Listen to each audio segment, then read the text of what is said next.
אתה יודע משהו, אחי? שתות קפה בשטח, כמו לרכב על אופנוע. אחי, מה עובר אליך? קפה זה קפה, אופנוע זה אופנוע, מה קשור? בול מה שאמרתי.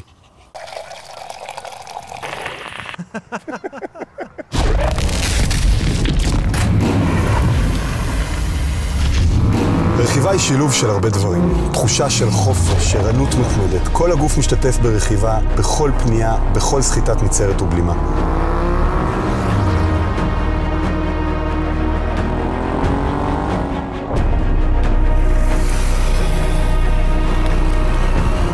הירידה לשטח מגיעים למקומות שמעטים מצליחים לראות.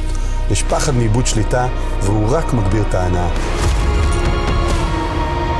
הדרך משתנה כל הזמן, ואיתה גם סגנון הרכיבה. מישיבה לעמידה, פתאום נותנים קפיצה, חיבור מדהים בין האדם למכונה. תחושה משוגעת עם קפיצות של אדרנלין, סיפוק מטורף כשעוברים מכשול אחרי אין ספור ניסיונות.